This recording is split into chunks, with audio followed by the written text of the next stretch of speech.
Panorama Bíblico, Esqueleto del Antiguo y Nuevo Testamento, clase número 23. Bienvenidos, empezamos el día de hoy con la clase número 23 de Panorama Bíblico, este estudio que abarca el esqueleto del Antiguo y Nuevo Testamento. El día de hoy vamos a hablar acerca del pueblo de Israel y cómo fue llevado en cautiverio y también cómo retornan. ¿Para qué? Para que realicen ciertas obras en la ciudad de Jerusalén. Vamos a ver también ciertas cosas acerca de Daniel y del libro de Apocalipsis. Y veremos también lo que ocurrirá en los últimos días o en los tiempos finales. También veremos quiénes fueron los profetas que entregaron palabra de parte de Dios para el pueblo en el periodo del cautiverio y también del retorno. Entonces tenemos en primer lugar a Jeremías, a Ezequiel y luego Daniel. Cuando los profetas Ezequiel y Daniel fueron llevados cautivos, Jeremías permaneció en la tierra de Judá, y él entregaba palabra de parte de Dios al pueblo. Y en su libro dice que Dios está castigando al pueblo de Judá por su falta de obediencia. Y Dios les dice también que ellos no deben tratar de huir del castigo o la reprensión de Dios. Ellos no tenían que irse a Egipto o a otras naciones vecinas. Ellos tenían que quedarse ahí y someterse al castigo o a la disciplina de parte de Dios. Y que luego, después de 70 años, Dios lo restauraría. Porque de esta forma Dios lo ha prometido. Vemos también que Jeremías compra una tierra en Jerusalén. Esto serviría como una garantía, como una señal de que la palabra de Dios que fue entregada por él, es decir, que lo que Jeremías estaba hablando era verdad y era de parte de Dios. Es por eso que con esta actitud Jeremías da a entender que él confía plenamente en la palabra de Dios. Supongamos que en el día de hoy un economista dijera: estamos en una gran crisis económica, en una crisis inmobiliaria, y él publicara toda la investigación que llevó a cabo. Y dijera: en 3 años más en el futuro la economía va a mejorar. Las tierras van a subir su valor y van a tener un mayor precio. Supongamos que esta fue su tesis. Entonces, supongamos que él toma el dinero que es suyo, luego vemos que compra una casa, compra una tierra, y lo hace a los ojos de todos en forma pública. ¿Para qué? Para que todos vean cuán grande es la convicción que él tiene acerca de lo que dijo. Jeremías 25, 11 y 12 dice: toda esta tierra será puesta en ruinas y en espanto, y servirán estas naciones al rey de Babilonia 70 años. Y cuando sean cumplidos los 70 años, castigaré al rey de Babilonia y a aquella nación por su maldad, ha dicho Jehová, y a la tierra de los caldeos, y la convertiré en desiertos para siempre. 70 años entonces nos está diciendo la palabra de Dios. Y también dice en Jeremías, en el verso 13, y traeré sobre aquella tierra todas mis palabras que he hablado contra ella, con todo lo que está escrito en este libro, profetizado por Jeremías contra todas las naciones. Ezequiel es otro profeta, y su libro consta de lo siguiente. Él fue llevado al cautiverio babilónico, y junto al río Quebar ve una visión de parte de Dios. Y es así como él escribe el libro de Ezequiel. Y dice que la gloria de Dios se apartó de Jerusalén, pero que esa gloria volverá cuando se cumpla en el tiempo del Mesías. Por otro lado, Daniel también fue llevado como cautivo a Babilonia, y allí también entregó él palabra de Dios. Y Daniel allí dijo que Dios tiene la autoridad sobre todas las naciones. Vimos también la historia de Nabucodonosor, cómo se convirtió en una bestia y cómo después Dios restaura a este hombre. Lo regresa a su estado de hombre, ¿verdad? Así dice la palabra. Y esto fue solamente por la obra de Dios.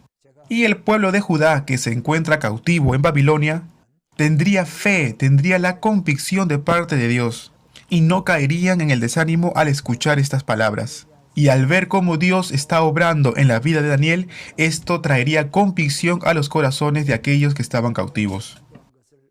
Muy bien, continuemos entonces con los 70 años de cautiverio. Entonces vemos que serán 70 años que Daniel profetizó que habría cautiverio. Daniel tenía conocimiento y sabía que 70 años era el tiempo en que se daría el cautiverio. y que después de esto habría una restauración para su pueblo. ¿Y cómo lo supo? Por lo que Jeremías escribió en su libro en su tiempo. Entonces, ¿de qué forma se puede calcular estos 70 años? En el año 606 a.C. fueron llevados cautivos y en el año 536 a.C. retornarían del cautiverio. Entonces, si hacemos una suma y resta, nos daría como resultado 70 años. El templo fue destruido en el año 586 a.C. y con Zorobabel el templo fue reconstruido en el año 516 a.C. Es decir, que 586 menos 516 nos daría también la cantidad de 70 años. El resultado sería 70 años.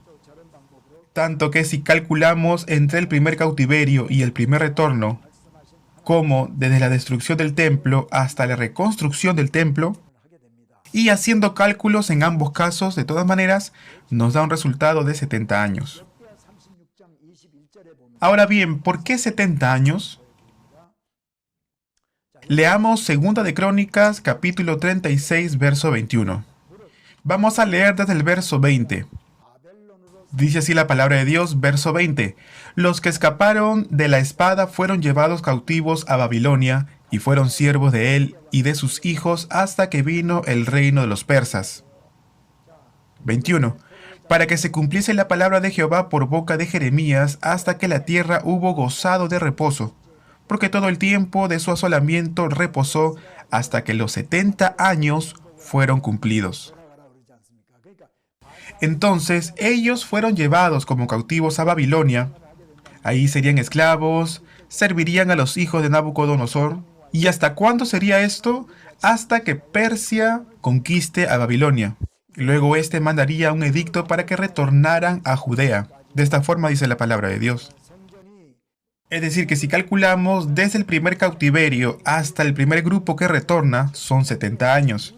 De la misma forma que si calculamos desde la destrucción del templo hasta su primera reconstrucción, también arrojan 70 años. ¿Y por qué se dan 70 años? Porque son todos los años de reposo que no guardó el pueblo de Judá. Y es así como lo dice 2 de Crónicas, capítulo 36, del 20 al 21. Entonces, ¿de qué se trataría el año de reposo? ¿Cuál es el concepto del año de reposo?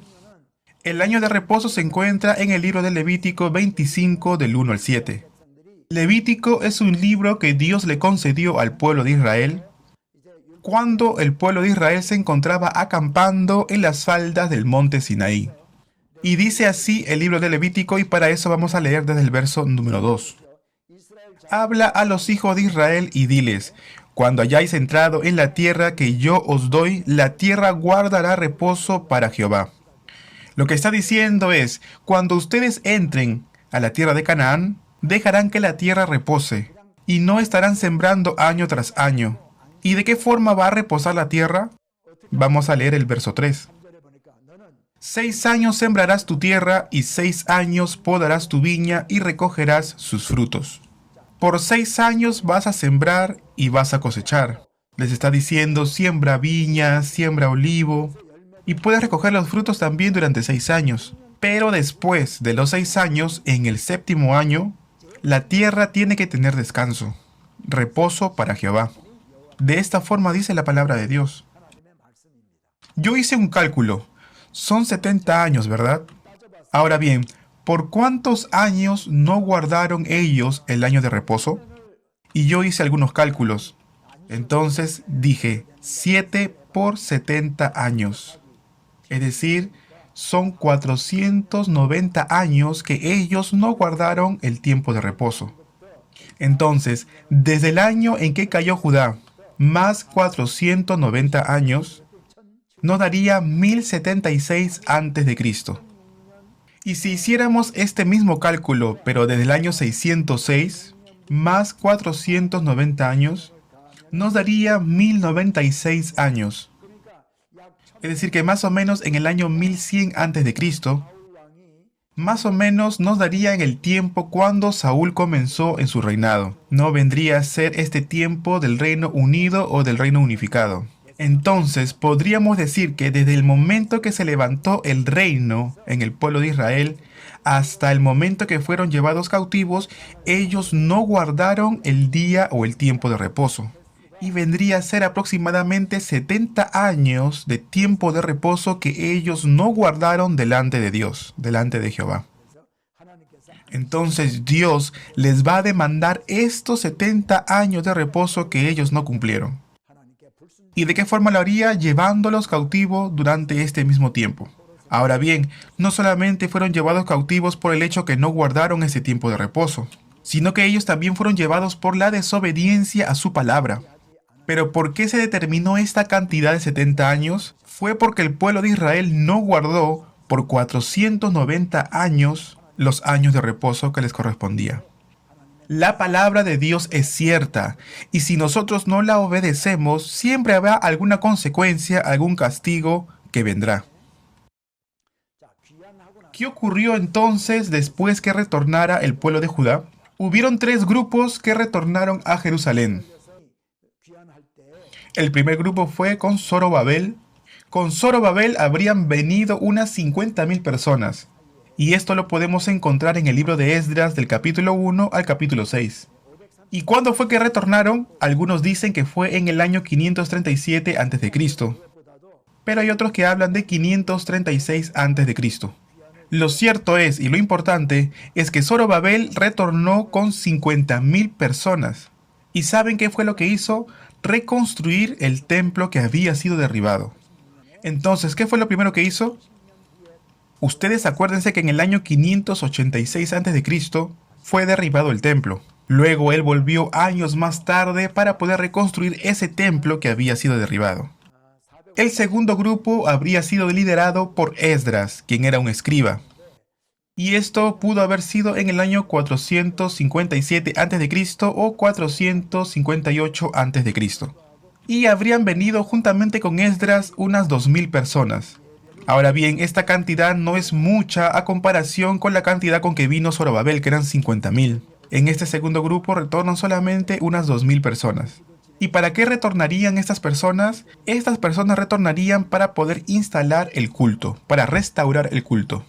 Por 70 años el pueblo de Israel no tuvo templo, por lo tanto ellos no podían celebrar las fiestas, no podían adorar a Dios ni presentar sus sacrificios. Pero con el retorno de este escriba llamado Esdras es que se vuelve a levantar, se vuelve a instaurar los sacrificios, los holocaustos y las festividades a Jehová. Y sobre todo la adoración a Dios.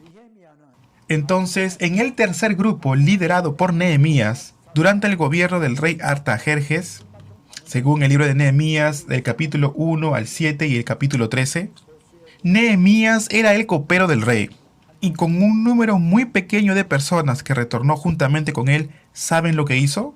Nehemías reconstruyó los muros de la ciudad. Y dice la palabra de Dios que Nehemías y su pequeño grupo tuvo mucha oposición de parte de los samaritanos. Pese a eso, dice la palabra de Dios que aún con una mano ellos trabajaban en la obra y con la otra mano ellos sostenían la espada. Y de esta forma ellos edificaron el muro de la ciudad. De esta forma ellos edificaron, este pequeño grupo edificó todos los muros de la ciudad. Ahora bien, me gustaría hablarles un poco acerca de la historia de los muros de Jerusalén. En la época de Abraham, en la era de bronce, miren el dibujo que tiene el número 1. En esta zona vivían los jebuseos, hoy en día conocida como la ciudad de David. David todavía no había conquistado esta ciudad habitada por los jebuseos. Todo esto que está arriba corresponde a la ciudad antigua de Jerusalén, que el día de hoy podemos ir y ver y visitar y hacer turismo cuando uno va a este tipo de viajes de peregrinación. Y esto es lo que quedó de la antigüedad. Esto fue construido por los musulmanes. Todo eso que está en blanco en aquella época no estaba. Este dibujo en realidad hace una comparación, y esto que está encuadrado vendría a ser el monte del templo, y que se puede conocer hasta el día de hoy. Y es allí donde se encuentra el domo el día de hoy. En realidad ese es el territorio del templo. Ahora bien, en la Edad de Hierro, en el siguiente cuadro, David conquistaría esta ciudad y por 200 años se extiende. No sé si se dan cuenta que va como que avanzando. Salomón construye el templo de Jerusalén y ahora en el tercer diagrama se dan cuenta que se ha expandido aún más. En los días del rey Ezequías se expande el territorio.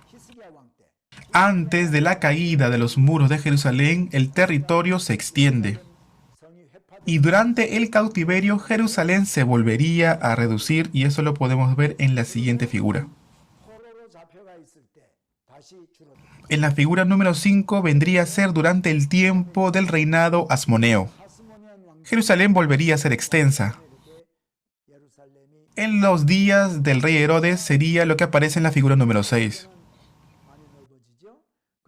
Y la figura número 7 representaría al año 70 después de Cristo.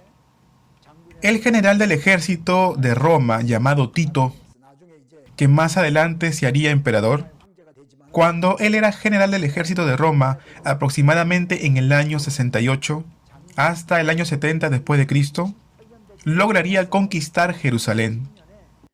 Y de esa forma, como aparece en la figura número 7, sería Jerusalén en aquellos días. Y luego volvería a reducirse en la época o en el tiempo bizantino, que sería la figura número 8. Pero yo quiero hablarles acerca del periodo o el tiempo del rey Ezequías, que en realidad no tuve tiempo y no pudimos tratarlo cuando vimos acerca del reino dividido. Todo esto es la ciudad de David. Más arriba está el monte del templo. Entonces toda esta zona es la ciudad de David. Más arriba tenemos al monte del templo, en donde Salomón construyó el primer templo. Por aquí aparecería el torrente de Cedrón. Yo les dije en la clase pasada, cuando el rey Salomón fue ungido como rey, David manda a Sadoc y a otro de sus siervos para llevarlos a Gión. Entonces mandan a montar el asno de David y tocan trompetas y de esta forma ungen a Salomón como rey. Ahora, si ven en el cuadro, Gión está fuera de la ciudad de David. Ahora bien, en los días del rey Ezequías, para proteger esta fuente, traen el agua dentro de la ciudad, es decir, llevan aquella agua dentro de la ciudad. En esos tiempos ya existía y ya habían los acueductos. Entonces hicieron túneles subterráneos. El arroyo de Gihón es bastante bajo.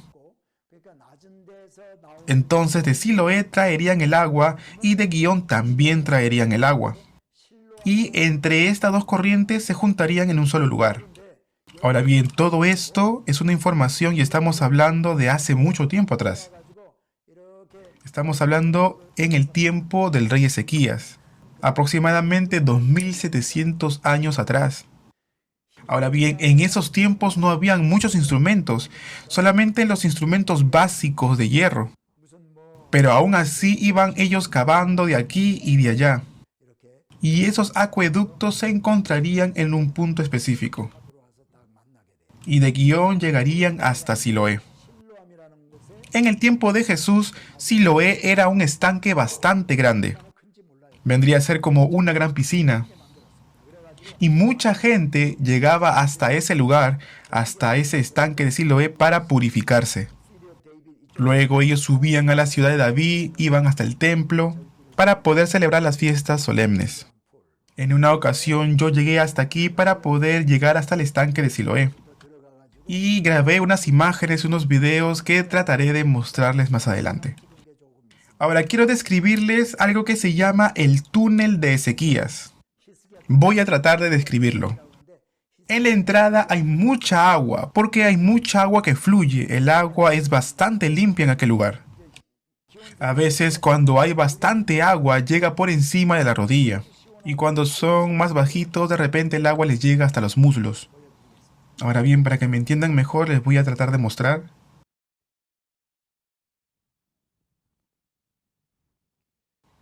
Bueno, pueden ver aquí la corriente y desde ambos lados hay paredes. Estas paredes que ustedes ven no son de tierra, sino que están hechas de piedra maciza. Y en realidad uno puede ver el trabajo arduo que ellos habrían hecho. A veces el túnel tiene una altura alta, en otras oportunidades tiene una altura baja. A veces uno tiene que agacharse para poder caminar por ese lugar. Bueno, este es el video. Es para que más o menos ustedes supieran cómo era. Seguimos entonces con el retorno del cautiverio. Volvamos entonces a la diapositiva para continuar con la clase. Ahora bien, nosotros hemos empezado desde Génesis, hemos llegado hasta Esdras, hemos pasado por Nehemías y hemos llegado hasta Esther. Estuvimos viendo el libro de Esther en la clase pasada, ¿verdad? Y vimos acerca del reinado del rey Asuero. Y vimos que en este reinado Mardoqueo y Esther en esa ocasión era la reina, y gracias a su sabiduría y a su fe en Dios, logran salvar al pueblo de Judá de las manos de Amán, una malecita que habría buscado matar a todos los judíos que se encontraban en el imperio de Persia. Entonces podemos ver a la luz del libro de Ruth que el pueblo estuvo a punto de sufrir una gran masacre. Pero vemos que fueron rescatados por la mano de Dios. Y esto es lo que aparece en el libro de Esther. Esther vendría a ser el último libro de los libros históricos, seguidos por los 5 libros poéticos: Job, Salmos, Proverbios, Eclesiastés y Cantares.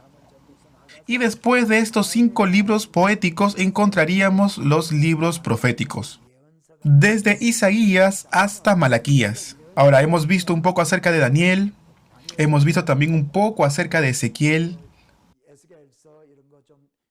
pero nosotros estos libros los hemos visto desde una perspectiva narrativa. Hemos visto la historia como una narración. No vamos a tratar a fondo o no hemos tratado a fondo los libros proféticos. Los libros proféticos son entonces en total 17. Pero lo que sí vamos a ver es en dónde y cuándo ellos entregaron la palabra de Dios. Porque en realidad eso es lo que yo considero que es lo más básico y lo más importante, que nosotros debemos de recordar. Ahora bien, yo les voy a tratar de enseñar de una manera más fácil para que ustedes lo puedan retener toda esta información. La caída de Israel fue en el año 722 a.C. y fue hecha en manos de Asiria. Asiria a su vez cae en manos de Babilonia en el año 612 a.C. y Babilonia caería por Persia en el año 539 a.C. Todo esto es historia. Judá caería por Babilonia en el año 586 a.C. El primer grupo que fue llevado cautivo antes de la caída de Jerusalén en el año 606 a.C. Fue llevado este primer grupo en cautiverio. 70 años después retorna un primer grupo y vuelven a su tierra. El primer grupo que retorna es en manos de Zorobabel. ¿Y cuándo fue esto? En el año 536 a.C. El segundo grupo fue con Esdras en el año 458 a.C. Y el tercer grupo sería con Nehemías en el año 444 a.C. Y todos estos retornos se dieron en el periodo del reinado de Persia. Todo lo que ustedes ven aquí tiene que ver con el retorno del pueblo de Judá. El libro de Esther trata con la historia del pueblo de Judá durante el reinado de Persia, específicamente en el tiempo del reinado del rey Asuero. Ahí se encontraba Esther. Y junto con Mardoqueo pidió sabiduría de parte de Dios, y juntos salvaron al pueblo de Judá que se encontraba en Persia y todavía no habían retornado a Judá, sino que ellos habían permanecido en Persia, viviendo en ese lugar. Hubieron 3 profetas que entregaron palabra de Dios en el reino del norte, en Israel. Se encontraba Oseas, Amós y Jonás. Oseas, Amós y Jonás. ¿Pueden repetir conmigo? Oseas, Amós y Jonás. Ahora bien, el nombre Oseas, por favor no se confundan con el rey Oseas. Estamos refiriéndonos al profeta Oseas. Una vez más, Oseas, Amós y Jonás. Ahora bien, ellos fueron quienes entregaron palabra en el lado de Israel. También están los profetas que fueron llevados cautivos a Babilonia y en ese lugar, en Babilonia, ellos dieron palabra de parte de Dios. Es decir, sus palabras fueron durante el cautiverio. Tenemos a Ezequiel y a Daniel. Ezequiel y Daniel que fueron contabilizados entre los cautivos. Oseas, Amós y Jonás entregaron palabra de Dios en Israel. Ezequiel y Daniel por su parte durante el cautiverio. Y al retornar, ¿quiénes fueron los profetas que entregaron palabra de parte de Dios? Fueron 3 también, Ageo, Zacarías y Malaquías, y cada uno de ellos con un libro profético. Muy bien, repasemos entonces. Oseas, Amós y Jonás en el reinado de Israel. Ezequiel y Daniel durante el cautiverio. Y al retornar, Ageo, Zacarías y Malaquías. Pronto les voy a enseñar también quiénes fueron los profetas que entregaron palabra en Judá. Pero para hablarles un poco acerca de Ageo, Zacarías y Malaquías, al retornar el pueblo de Dios, ¿cuál habrá sido el interés de parte de Dios para con ellos? Sería entonces restaurar la adoración en medio del pueblo. El templo había sido derribado, entonces el interés de parte de Dios era reconstruir el templo. Entonces, Ageo, Zacarías y Malaquías, cuando ustedes leen esos libros, van a ver que hablan mucho acerca de la reconstrucción del templo. Ellos dicen, el templo de Jehová está derribado y ustedes se preocupan solamente de adornar sus casas. Ponen alfombras, están construyendo, pintando sus casas, pero el templo todavía está derribado. Esta es la palabra de amonestación para con su pueblo que trae Ageo y Zacarías. Hoy en día hay muchos pastores que se toman de estos pasajes para predicar cuando están construyendo sus templos, los templos de su iglesia, ¿verdad? Bien, entonces, los profetas que se encontraban en Israel eran Oseas, Amós y Jonás. En el cautiverio, ¿quiénes fueron? Ezequiel y Daniel. Y los que al retornar entregaron palabra de Dios, ¿quiénes fueron? Ageo, Zacarías y Malaquías. Entonces son 8 profetas que hemos visto. Ahora bien, veamos y continuemos con el resto de los profetas. Joram. Durante el reinado de Joram encontramos a Joel y Abdías. Vemos que ya todos los demás profetas entregaron palabra en Judá. Isaías y Miqueas entregaron palabra durante el reinado del rey Ezequías. Y luego Jeremías, Lamentaciones, Nahum, Habacuc y Sofonías fueron durante el reinado de Joacim. Todos estos eran reyes de Judá. Entonces recordemos que son 17 los libros de los profetas. Y ustedes, al leer estos libros, tienen que recordar que Oseas, Amós y Jonás entregaron la palabra de Dios en Israel, el reino del norte.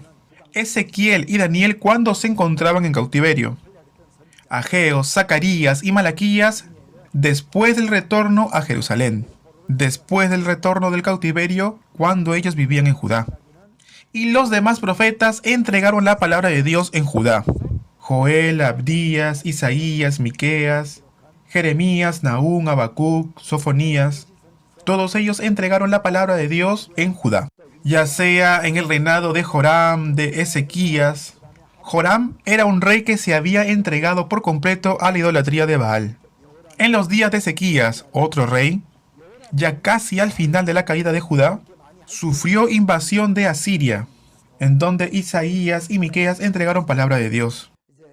Bueno, en realidad esta información es muy importante que ustedes puedan recordar. Más o menos hemos visto el lugar y el tiempo en que ellos entregaron la palabra de Dios. Profetas que entregaron la palabra de Dios en diferentes lugares y tiempos. Con esto ya no veremos más acerca de los libros proféticos y vamos a continuar. El periodo de transición entre el Antiguo y Nuevo Testamento, vamos a repasar un poco acerca de esto. La Biblia menciona algunos reyes de Persia, Ciro, Asuero y Artajerjes.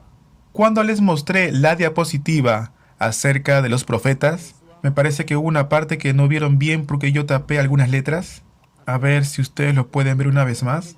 Primer grupo retorna con Zorobabel. Segundo grupo retorna con Esdras y tercer grupo con Nehemías, ¿no? Están en los cuadros de amarillo. Ahí está quiénes retornaron y en qué año. Esther se refiere al pueblo de Judá que permaneció en Persia, aquellos que no pudieron retornar a Jerusalén. Y en el retorno están los profetas Ageo, Zacarías y Malaquías. Esto lo he hecho para que los que no pudieron ver puedan tomar nota en sus apuntes. Ahora sí, con esto regresemos. Vamos a retomar entonces la diapositiva de la transición entre el Antiguo y Nuevo Testamento. Entonces los reyes de Persia, Ciro, Asuero y Artajerjes son los reyes que aparecen en la Biblia en la parte intertestamentaria. En el caso de Asuero aparece en el libro de Esther. Ciro fue quien mandó a retornar al pueblo de Israel a Jerusalén. Y Artajerjes aparece en el libro de Nehemías. En cuanto a Grecia, los reyes que aparecen en el periodo intertestamentario, entre esos reyes se encuentra Alejandro Magno. El maestro de Alejandro se llamaba Aristóteles. Después de la muerte de Alejandro, el reino quedaría dividido en 4. De repente me imagino que habría mucha lucha de poderes para poder tener el dominio o el mando de todo el territorio.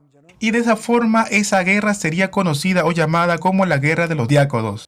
De las 4 dinastías, 2 dinastías muy importantes son Ptolemaida y Seleucia.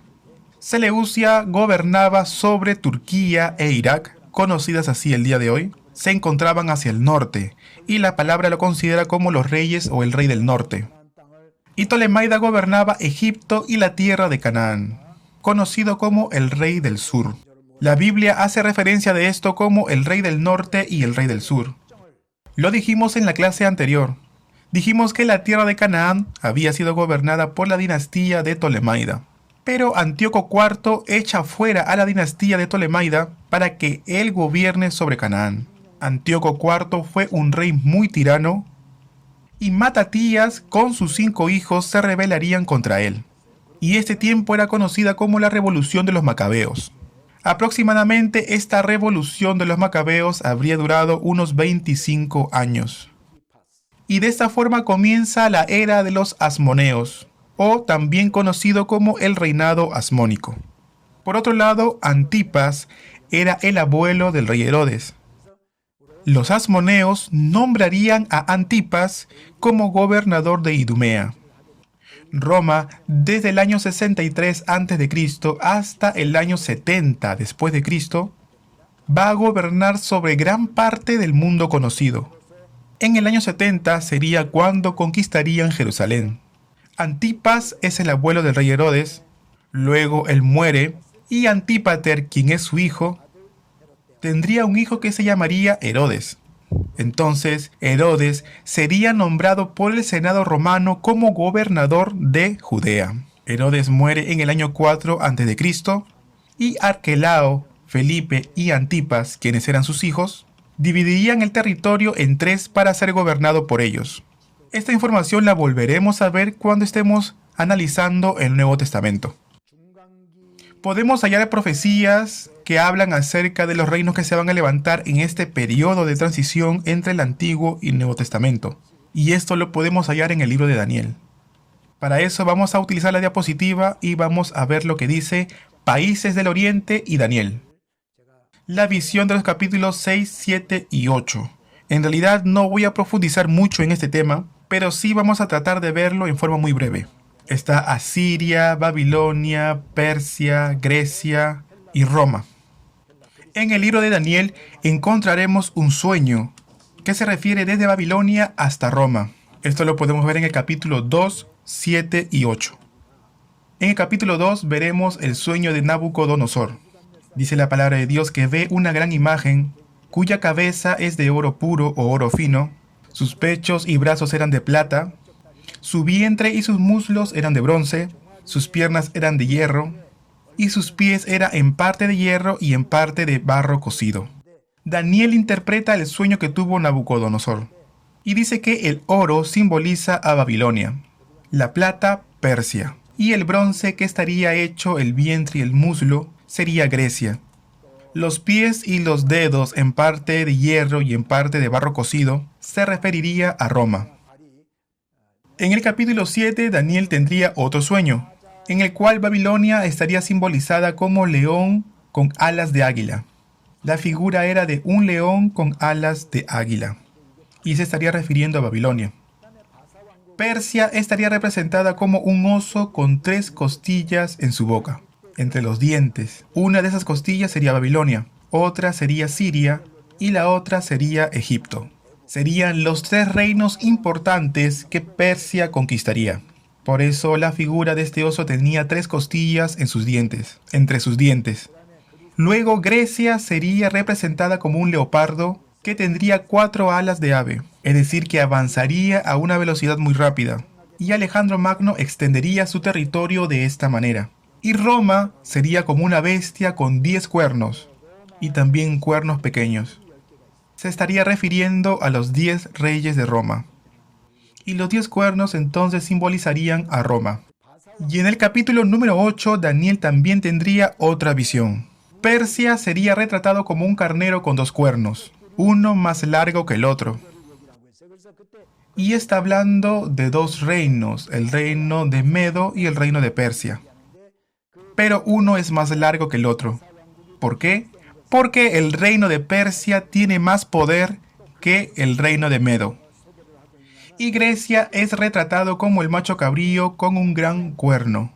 Y ese cuerno representaría al rey Alejandro Magno. Pero sería quebrado y en su lugar saldrían otros 4 cuernos, que vendría a ser la guerra de los diácodos. Guerra que entablarían los 4 súbditos de Alejandro Magno por el territorio a gobernar. Entonces esta figura simbolizaría a Grecia. Esta sería la explicación acerca del libro de Daniel. Y yo en realidad les animo a que lean el libro de Daniel. Si bien trata acerca de la historia que se desarrollaría a lo largo de la historia, también habla y hace referencia acerca de los tiempos escatológicos. Y esto tiene que ver mucho con Apocalipsis. Daniel 9:24 al 27, lo vamos a ver ahora, a continuación. Este sería uno de los pasajes de difícil interpretación para los hermanos de la iglesia. Y para esto quiero utilizar con ustedes una diapositiva. Y hace referencia a 70 semanas. Está hablando de 70 semanas. Cada semana son 7 días, ¿no? Que serían consideradas como años. Entonces, 70 por 7 da al lugar a 490 años. No hace referencia a días, sino a años. Es lo que se está refiriendo aquí. Daniel 9:24 al 27. Vamos a ir leyendo e interpretando. Entonces leamos Daniel 9:24 al 27. Veamos entonces primero el verso 24. 70 semanas están determinadas sobre tu pueblo. Entonces el ángel está diciendo tu pueblo, y tu pueblo se está refiriendo al pueblo de Judá. Y sobre tu santa ciudad hace referencia a Jerusalén. Dice 70 semanas están determinadas para tu pueblo y tu nación. Entonces 70 por 7 está hablando de 490 años. Y todo esto está determinado. Ahora bien, en este tiempo, ¿qué cosas van a ocurrir? Y dice a continuación, para terminar la prevaricación y poner fin al pecado y expiar la iniquidad. Entonces está diciendo que ya no habrá más prevaricación, ya no habrá más pecado. Es decir, el pecado será expiado eternamente. Dice también para traer la justicia perdurable y sellar la visión y la profecía.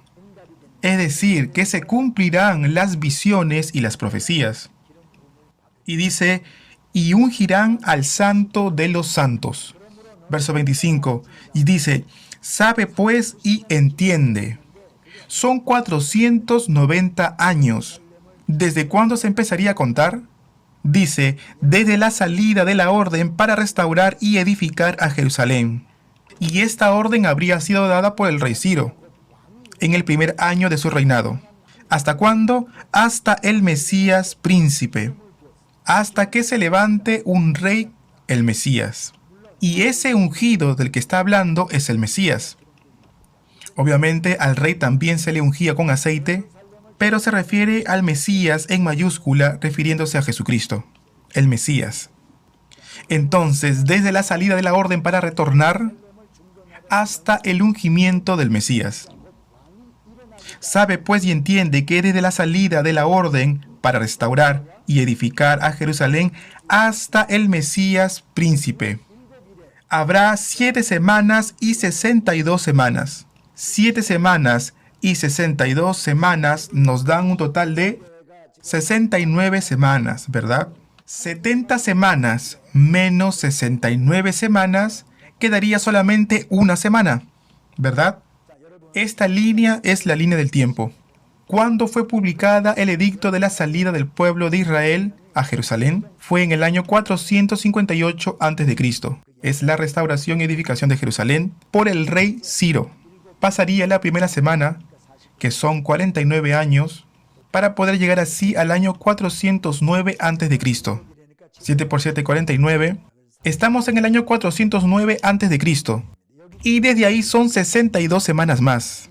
¿Hasta cuándo? Hasta que se levante el Mesías príncipe.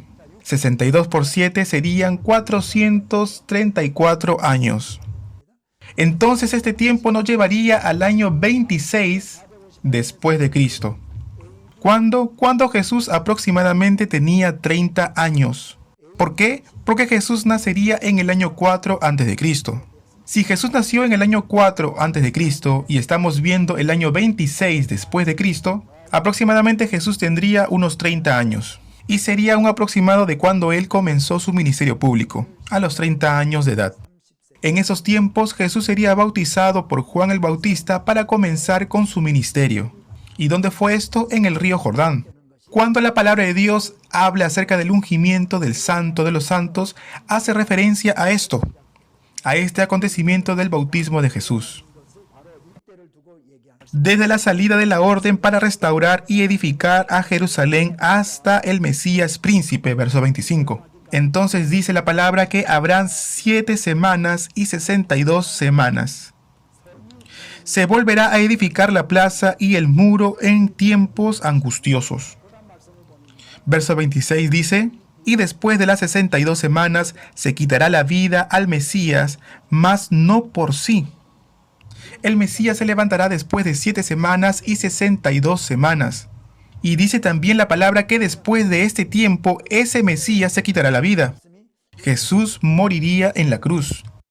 Ahora bien, si lo podemos ver en la diapositiva, Jesús muere en la cruz. Esto lo podemos saber y tenemos conocimiento por la historia. Jesús, después de su ministerio público durante 3 años y medio, fue crucificado y luego resucitó y ascendió a los cielos. Aquí en la palabra de Dios dice que después de las 62 semanas, entonces eran 70 semanas, le restamos 69 semanas y nos quedaría una semana. Pero antes que termine esa semana, hay un tiempo que no está contemplado. En estas 7 semanas y 62 semanas. Desde que se levanta el Mesías es un tiempo que no se va a contabilizar. ¿Por qué? Porque este tiempo sería la era de los gentiles. Este tiempo no es el tiempo determinado sobre tu pueblo y sobre tu santa ciudad, tomando referencia a lo que hemos leído. ¿Por qué? Porque será la época en donde los gentiles serán salvados. ¿Hasta cuándo? Bueno, el día de hoy estamos en esa era, en donde los gentiles se convierten al Señor. Según la palabra, la era de los gentiles comienzan desde el bautismo de Jesús. ¿Hasta cuándo? Bueno, el día de hoy seguimos en esa era. Y no sabemos en realidad hasta cuándo sea. Entonces, en realidad sería hasta que el Señor vuelva. Es decir, todo ese tiempo duraría la era de los gentiles. Sería el tiempo que no está determinado sobre el pueblo de Judá, ni sobre Jerusalén. Ahora bien, nos queda todavía una última semana. Pero es justamente en esta época de los gentiles que muere Jesús. Y el templo es destruido también en el año 70 después de Cristo. Y volviendo a la palabra, dice: y el pueblo de un príncipe que ha de venir destruirá la ciudad y el santuario. Habla de un rey. ¿Quién es ese rey? Ese rey es Tito. El general Tito iría a destruir a Jerusalén. En ese tiempo todavía no era rey, pero dice y habla el pueblo de un príncipe. Entonces este general Tito iría a destruir a Jerusalén y al templo. Esto se daría en el año 70 después de Cristo. Verso 27. Y por otra semana confirmará el pacto con muchos. A la mitad de la semana hará cesar el sacrificio y la ofrenda. Entonces habrían 7 años de tribulación y aquí aparece la última semana, ¿verdad? Entonces de 70 a 69 ya han pasado y quedaría todavía una semana por cumplirse. De esta forma se levantaría el anticristo y aparecerían los 7 años de la gran tribulación. Al principio, este personaje va a prometer una vida plena, una vida estable económicamente hablando, y esto sería para todos. Pero a la mitad de la semana, a mitad de los 7 años, él haría cesar el sacrificio y la ofrenda, dice la palabra. No va a permitir que se presente el sacrificio ni la ofrenda a Dios. Y dice la palabra, después con la muchedumbre de las abominaciones vendrá el desolador, hasta que venga la consumación y lo que esté determinado se derrame sobre el desolador. Todo esto va a suceder hasta que venga la consumación, es decir, el fin de los días. Es decir, la ira será derramada, la ira de Dios será derramada sobre el desolador. Entonces vemos que queda todavía una última semana, que vendrían a ser los 7 años de la gran tribulación. Nosotros estamos viviendo en la era de los gentiles, ¿verdad?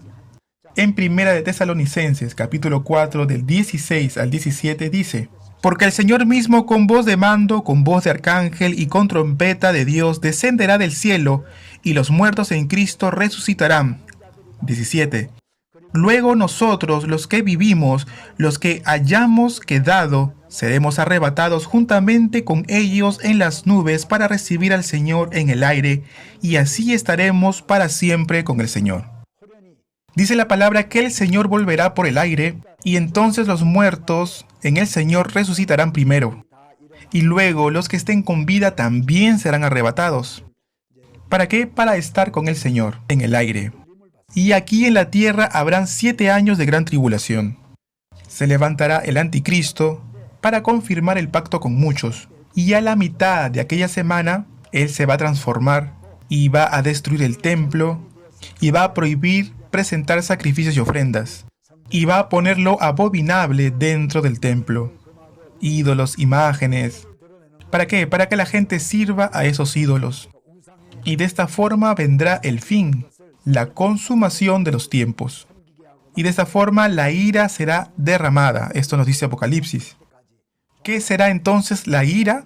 Las 7 copas de la ira, las 7 trompetas de la ira, serán derramadas en estos tiempos. Y será sobre aquellos quienes no creen en Jesús.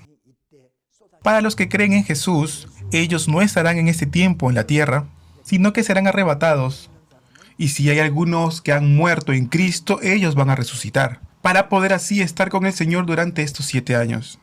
Y al terminar estos 7 años de la gran tribulación, nosotros volveremos. Bueno, en realidad, nosotros hasta aquí hemos llegado. Luego veremos que Jesús va a volver a la tierra y se dará el reino milenial. Sobre la gran tribulación y las cosas que van a ocurrir en ese tiempo, vamos a tratar de verlo ahora. ¿Qué cosas irán a ocurrir durante esos 7 años? Tenemos los sellos de la ira, las trompetas de la ira y las copas de la ira. Vamos a leer un poco más acerca de esto. Ese sería el tiempo que transcurre. La última semana de Daniel, que serían 7 años, o 7 años de la gran tribulación. Eso lo vimos en el libro de Daniel, el capítulo 9, verso 26 y verso 27. Y Daniel nos habla que se levantará el anticristo y firmará este pacto con los judíos, pero que a los 3 años y medio quebrantará este pacto. ¿Cómo es que se darán los sellos de la ira? Esto que aparece aquí es la mitad de los 7 años, o la mitad de la semana. Los sellos del primero hasta el sexto, estos 6 sellos de la ira, no serán tan terribles. Yo creo que podrían darse en los primeros 3 años y medio de esa semana de la que estamos hablando. Y después está el último sello. Este sello se daría desde la segunda mitad hasta que termina. Hasta que termina los 7 años de la gran tribulación. Ahora bien, ¿cómo será el séptimo sello? Esto lo va a explicar mediante a 7 trompetas de la ira. Desde la número 1 hasta la sexta trompeta son trompetas de ira. Y la séptima trompeta vamos a volver a explicar. Tenemos 7 sellos de ira. Y el último sello, el sello número 7, incluirán las 7 trompetas de la ira. Es decir, que habrán del 1 al 6 trompetas de la ira. Tenemos aquí en la pantalla del 1 al 6, de la primera a la sexta trompeta. Pero en la séptima trompeta, en esa trompeta, en la séptima, incluye las 7 copas de la ira. No sé si me dejo entender. Es decir, que la séptima trompeta incluye las 7 copas de la ira. Y esto sucede casi terminando los 7 años de la gran tribulación. Dice la palabra que habrán rayos, relámpagos, habrán terremotos, la tierra se abrirá, el agua se convertirá en sangre, dice que las estrellas caerán del cielo, y entre esas muchas cosas más. Pero no es así como nosotros solemos pensar. Muchos dicen, entonces son 7 años de la gran tribulación. Y dicen, 7 sellos de la ira primero. Y luego dicen, después vienen 7 trompetas de la ira. Y después vendrán 7 copas de la ira. No, muchas veces hablamos y lo entendemos así. Pero en realidad no es así. Son entonces 7 sellos de la ira. En el séptimo sello hay 7 trompetas de la ira. Y la séptima trompeta, están incluidas en ella las 7 copas de la ira. Eso quiere decir que cada vez más la tribulación será mayor. Ahora bien, una cosa más antes de terminar con la clase de hoy. Apocalipsis 5 del 1 al 5. Apocalipsis 5, 1 al 5 dice, y vi en la mano. Aquí quien está hablando es el apóstol Juan, quien está describiendo una visión. Y vi en la mano derecha del que estaba sentado en el trono un libro escrito por dentro y por fuera, sellado con 7 sellos. Antes, los libros en la antigüedad estaban hechos de pergaminos, de papiros. Utilizaban una planta y de esa planta hacían pergaminos. Y es así que utilizaban estos pergaminos para la escritura. A estos pergaminos se referían por libros. Escribían por dentro y por fuera y luego lo enrollaban. Y para que no se abriera, lo sellaban. ¿Cómo hacían esto entonces? Primero lo ataban con un cordel y luego con un poco de tierra lo presionaban y lo sellaban de esta forma. A esto le llamaban un sellado. Muchos andaban con un sello que tenía forma de anillo y con eso también lo sellaban. Pero la palabra de Dios nos está diciendo aquí que fue sellado con 7 sellos y dice que no había nadie digno de abrir ese libro y desatar sus sellos. Verso 2. Y vi a un ángel fuerte que pregonaba a gran voz, ¿quién es el digno de abrir el libro y desatar sus sellos? Y ninguno, ni en el cielo ni en la tierra, ni debajo de la tierra, podía abrir el libro ni aún mirarlo. Verso 4. Y yo lloraba mucho porque no se había hallado a ningún digno de abrir el libro, ni de leerlo, ni de mirarlo. 5. Y uno de los ancianos me dijo, no llores, he aquí que el león de la tribu de Judá. Jesús es la tribu de Judá. Él es la raíz de David. Él es el león. Y Él es quien ha vencido y es digno de abrir el libro y desatar sus sellos. Amados, Jesucristo es quien abrió los sellos. Y de esta forma se darán los 7 sellos de ira, que incluyen las 7 copas de ira y las 7 trompetas de ira. Entonces el apóstol Juan dice que lloró porque no había quien pudiese abrir esos sellos. ¿Y qué es lo que dice en Daniel capítulo 12, verso 4? El ángel le dice a Daniel lo que habrá de acontecer en los últimos días. Y le dice de esta forma, pero tú, Daniel, cierra las palabras y sella el libro hasta el tiempo del fin. Muchos correrán de aquí para allá y la ciencia aumentará. Dice, sella este libro, ¿no? Tenía que sellarlo. ¿Hasta cuándo? ¿Hasta cuándo? Dice que muchos correrán de aquí para allá y la ciencia aumentará. ¿Y hasta cuándo será esto? Será hasta los últimos tiempos. Muchas personas serán trasladadas de un lugar a otro. La ciencia, el conocimiento va a aumentar. Daniel pertenecía a una época de hace más de 2500 años atrás. Y el ángel le dice y le revela las cosas que habrían de acontecer en los últimos tiempos. Y le dice, Todo esto que tú has dicho, ciérralas, séllalas. ¿Y hasta cuándo será esto? Hasta cuando la gente se traslade de un lugar a otro en corto tiempo y que el conocimiento aumente. Hoy en día la gente puede viajar de un lugar a otro de una forma muy rápida. Y el día de hoy también tenemos mucha información al alcance de la mano. Hace tiempo atrás, cuando yo trabajaba en Corea, me acuerdo que fui a Inglaterra. Fui también a Suecia para poder aprender un curso de capacitación. En ese tiempo en Corea habían computadoras, pero eran computadoras muy grandes. Eran como cabinas gigantes. Y en Corea solamente existían 27 de esas computadoras, que eran gigantes, pero estaban distribuidos en lugares claves o estratégicos. Por ejemplo, en universidades importantes y en ciertos ministerios importantes. ¿Pueden creer ustedes que los celulares que nosotros tenemos hoy en día tienen mayor información que aquellas computadoras tan gigantes y que pueden hacer mucho más cosas nuestros celulares que aquellas computadoras? Yo aquí tengo una computadora que en realidad es mucho más rápida y puede procesar mucha más información en muy corto plazo. Y es muy diferente a aquellas computadoras tan gigantes. Ahora el Internet nos ofrece todo lo que nosotros podemos desconocer. Tenemos mucha información. Uno puede entrar a YouTube y si uno no sabe algo puede investigar en YouTube. De repente, ¿cómo puedo arreglar esto? Voy a YouTube y ahí lo puedo encontrar. ¿Cómo puedo hacer funcionar lo otro? Aparece todo en YouTube. Entonces yo creo que nunca ha habido un tiempo como este. Entonces en Daniel capítulo 12 dice, el ángel le dice a Daniel, cierra las palabras. ¿Hasta cuándo? Hasta el tiempo del fin. Y le dice, mucha gente correrá de aquí a allá y la ciencia aumentará. Por otro lado, Juan lloraba porque no veía a nadie que pudiese desatar los sellos. Ese mismo libro es el libro que Daniel selló y lo guardó hasta el tiempo del fin. El mismo libro que Juan está viendo en una visión es aquel libro sellado. Lo que él está viendo es la revelación del ángel a Daniel de los últimos días. Y recién en Apocalipsis serán desatados sus sellos. Amados, hasta aquí llegamos con la clase. Para la próxima hablaremos acerca del reino milenial. Vamos a estudiar Apocalipsis, Primera de Tesalonicenses, Primera de Corintios también, cómo entraremos al reino de los cielos en aquellos postreros días. Son 4 diapositivas que tengo para mostrarles.